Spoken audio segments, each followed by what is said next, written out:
Hello and welcome to TV on TV. I'm State Representative Tommy Vitolo. You're watching Brookline Interactive Group. Today is Thursday, March 14th, and we have a great show for you today. We have Elizabeth Stillman, the chair of the Brookline Commission for Women. Before we get to that interview recorded just a few days ago, as always, we'll begin with the news. The United States Congress passed half of the fiscal year 2024 funding bills last week, averting a shutdown. It has until March 23rd to pass the remaining funding bills to again avoid a partial shutdown. President Joe Biden and former President Donald Trump have clinched their party nominations, each having crossed the delegate thresholds on Tuesday. Theirs is the first presidential rematch since 1956. By a vote of 352 to 65, the United States House of Representatives passed a bill that would require ByteDance, TikTok's parent company, to divest the app within 5 months of going into effect or be banned from U.S. app stores. The University of Massachusetts has announced plans to triple early college enrollment over the next 5 years, giving more students a head start on their college education. The federal government announced it will contribute $335 million for a project to reconstruct the Mass Pike in Allston. The work in the area known as the Throat will straighten the pike and bring pedestrian and bicycle access to the Esplanade, as well as a new commuter rail and bus station near Comm Ave. The Massachusetts Association for Community Action was awarded more than $1 million in federal aid to distribute diapers across the state. The program provides about 1,600 families diapers, wipes, and other supplies. The Supreme Judicial Court upheld Brookline's first-in-the-nation tobacco ban, originally passed by town meeting in 2020. The ban restricts stores from selling tobacco products to individuals born on or after January 1st, 2000. The lawsuit against the town of Brookline was filed by several Brookline business owners, including Sonny Iqbal, the owner of a Sunoco gas station, and Elias Audi, owner of Village Mobile on Boylston Street. Congratulations to the Brookline 6th grade girls travel basketball team for winning the Metro West Division II championship on March 10th. Finally, the movie American Fiction, partially filmed in Brookline, won the Oscar this weekend for Best Adapted Screenplay. Folks, that's all the news fit to film. I hope you'll stay tuned after the flip for an interview with Elizabeth Stillman, the chair of the Brookline Commission for Women. Stay tuned.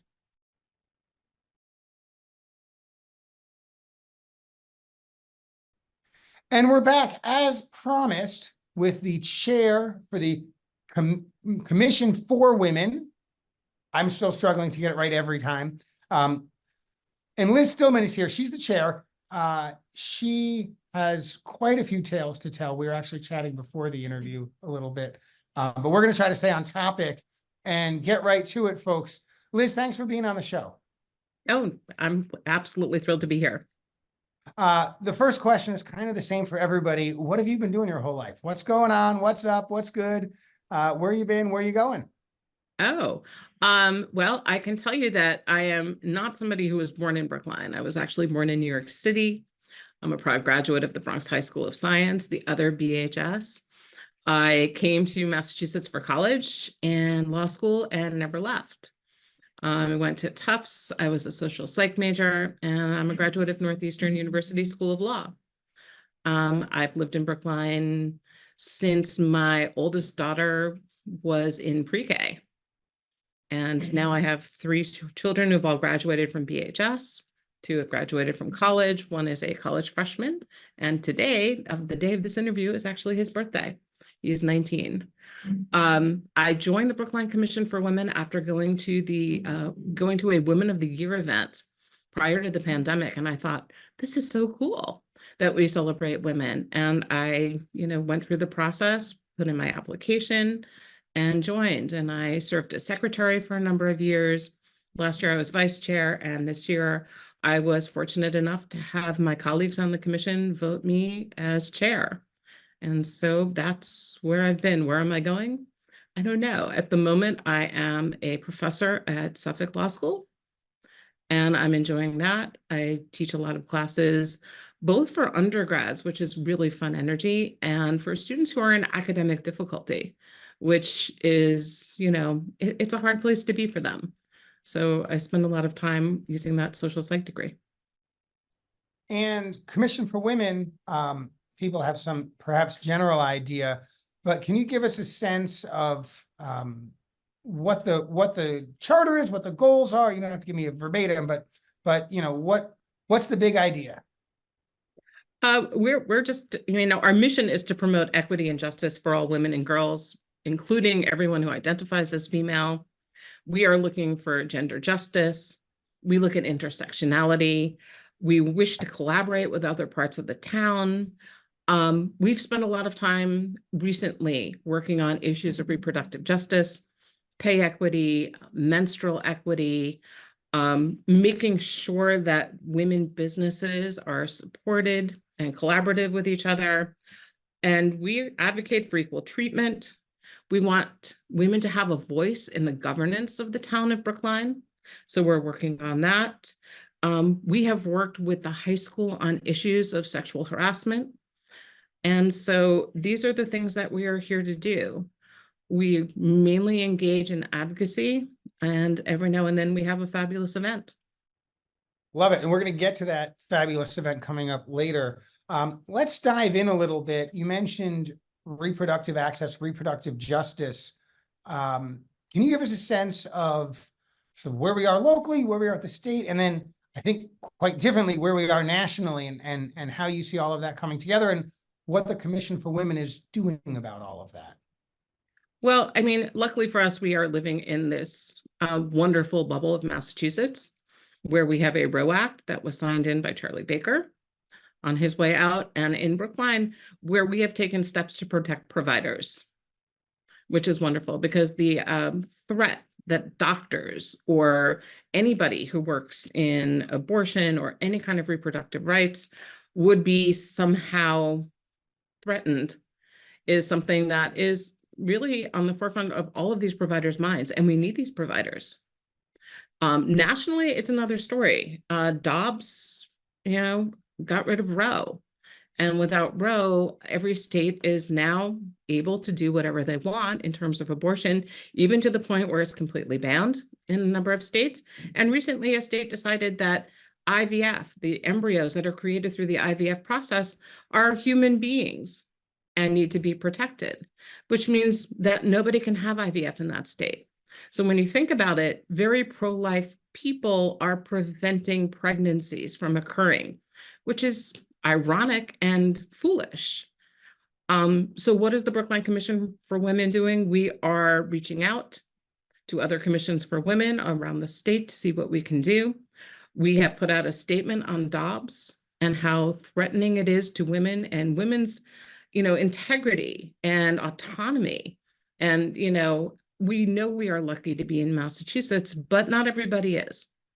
So we are always outspoken on this. We are always happy to praise our legislators, but we know it could change any minute. There is no constitutional right to bodily autonomy, evidently, for women.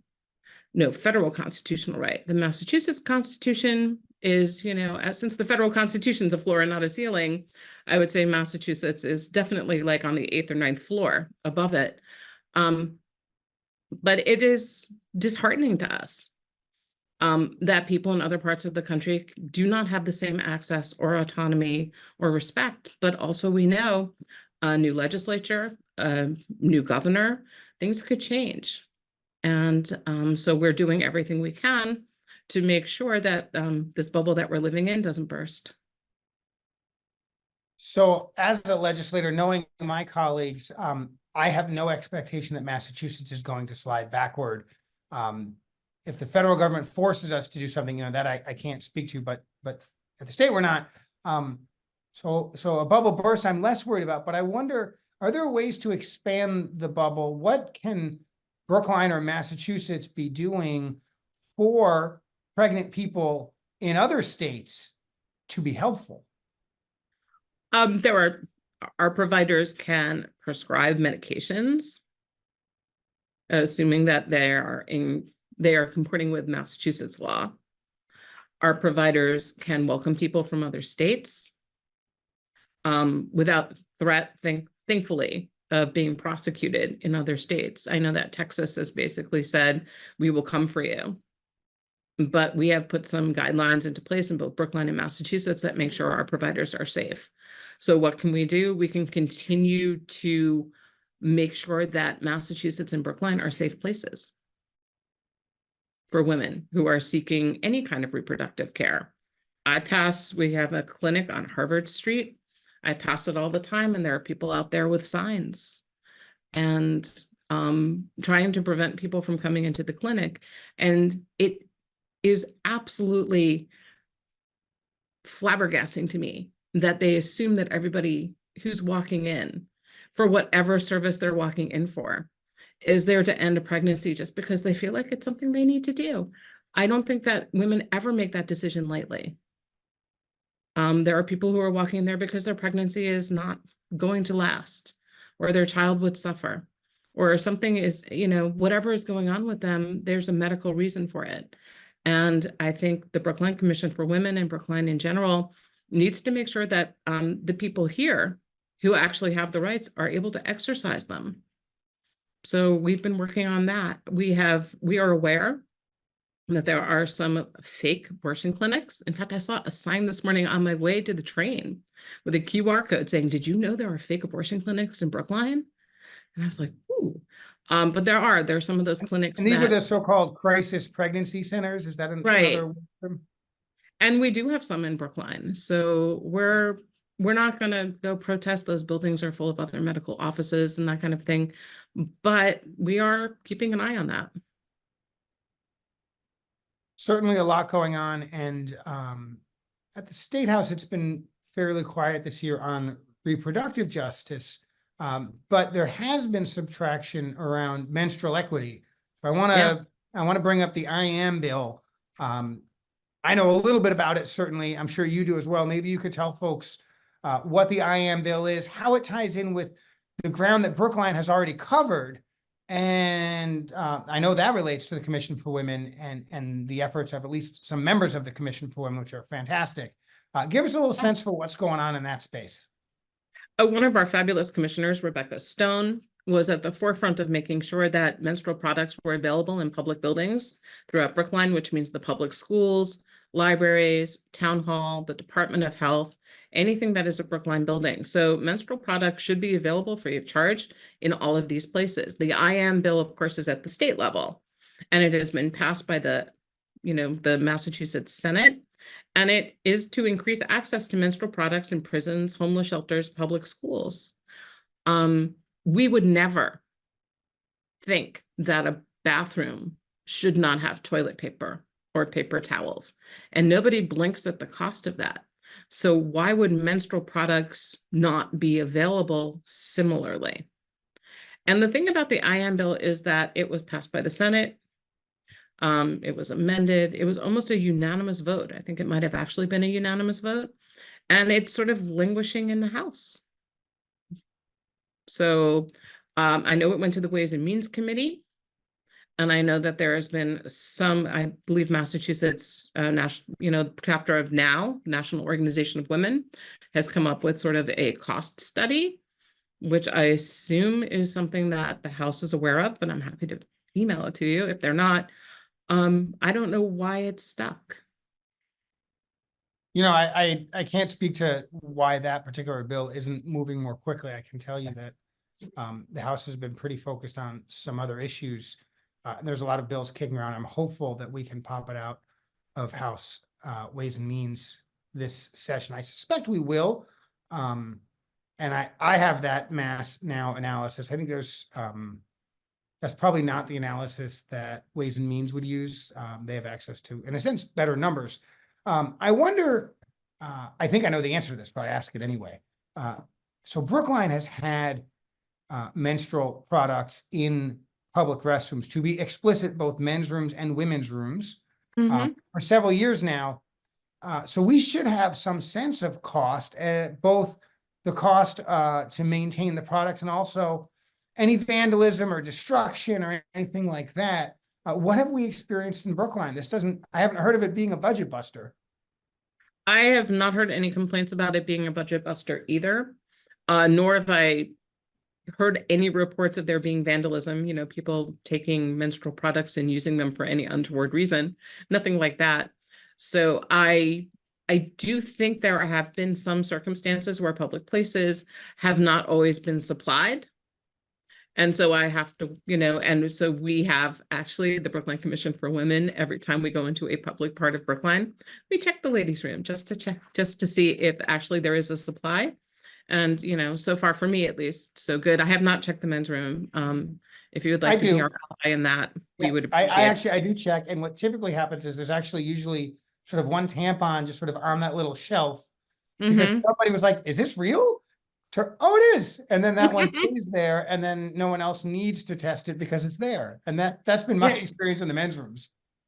Yeah, no, I'm going to take your word on that. We have not been able to fan out across all the men's rooms, but other than any other sort of supply chain issues that we've had post-pandemic or during the pandemic, that's the only thing that I've heard has been a little bit negative.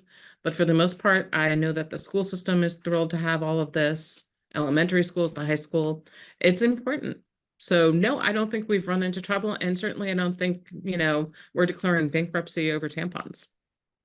Yeah. And just to sort of dive in, the policy, there are a small number of restrooms in Brookline public spaces that are designed specifically for small children, right? Mhm. Deep classroom restrooms.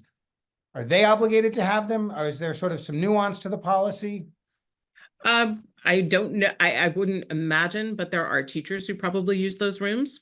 They may not use the little teeny tiny potties. They may go use an adult potty. I do not think that, a self-contained, pre-K bathroom necessarily is obligated to carry menstrual products. I think that Yeah. would be the untoward use of menstrual products that we have not heard about. Right. Yeah. So it, from what I'm hearing from you is like the purpose is to make the products available to anyone who may be menstruating.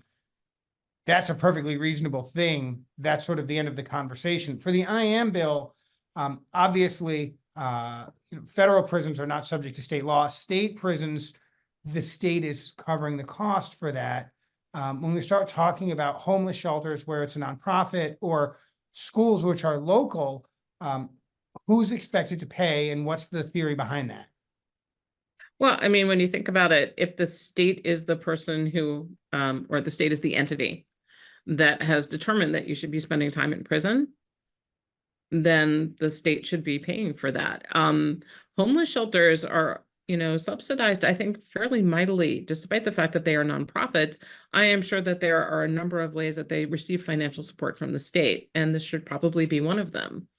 It might be overwhelming to have a nonprofit be in charge of acquiring all of the menstrual products that are necessary. So I believe that this bill would actually help to not just make sure that all of these places provide it, but also help them to do that.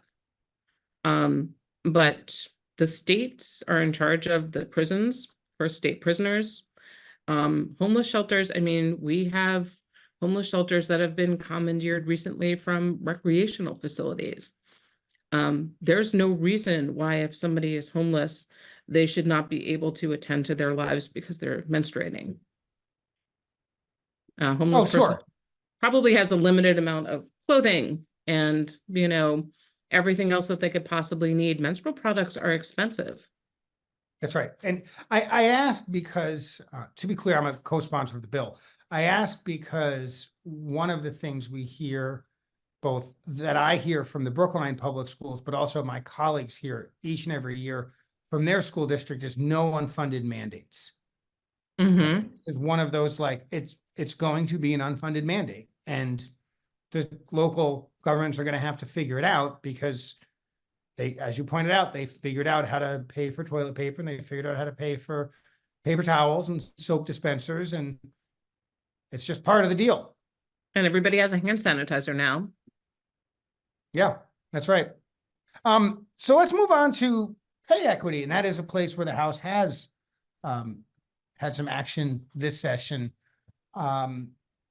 What's the latest and greatest? Obviously, you know, we hear every year, and rightfully so, there's sort of like a pay equity day for women, and then women of different genders, sort of how long it takes them to make you know, the same amount as a man in an equal job, because there is this injustice clear as day in our economy, in our society, in America, in Massachusetts in 2024. Are we making progress?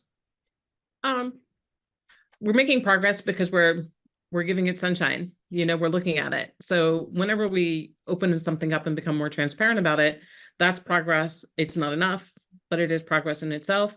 Brookline recently did a study on pay equity across town employees, and we found that for the most part, where there are both women and men doing the same job, that we've achieved a level of pay equity that is certainly improving.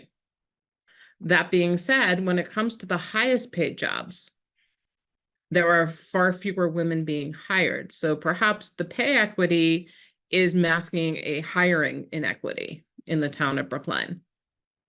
So that's a slightly different problem. And that's something that we need to be more cognizant of in hiring, you know, department chairs or like heads of departments. Like, you know, we do have a number of women in high positions, but certainly not an equal number of women in the high positions in the town of Brookline. One of the things that I've observed in my 5 years in the Massachusetts House is that this will, for 3 election cycles in a row, men and women have been elected 50-50, clear across the board. Great. And that suggests that like we should be approaching 50-50 gender balance in the legislature, but we're actually not on a pace to do that right now. And the reason is because women are leaving the House at a shorter tenure than men.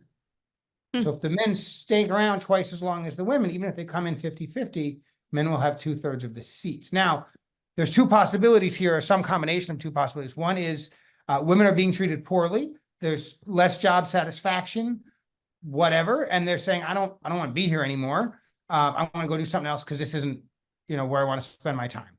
The other possibility, and there's some evidence that this is happening, is that women are being promoted out of the Massachusetts House at a faster rate. So we have, in the past few years, we lost 1 to FEMA. We lost 1 to be the U.S. ambassador to Ireland. We lost 1 to the Department of Energy, right? And so as higher job levels, you know, stronger titles, better pay, more powerful positions are getting better about gender equity, it's sort of sucking up women into higher levels who were, you know, at a local level or at the state level. And I don't know if that's happening in the town of Brookline. Commissioners or chiefs, I don't know. It's a small sample size. I think it'd be hard pressed to know for sure anyway. But there is some optimism in that, you know, and frankly, President Biden has been phenomenal about not sort of limiting his search to white men across the board at the federal government, right? This executive age branch has more women and more people of color, frankly, more people with mobility disabilities than any other in history. And so that's sort of sucking women upward into these. I mean, I think that, you know, in Brookline, if you look at our select board, there's 1 female member of the select board and she's not running for re-election. And there has been across the board a number of women who have been in higher elected positions who have declined to run again. And I'm not sure why. I can assure you that nobody has recruited me from the Brookline Commission for Women to be part of the federal administration in any way, shape, or form.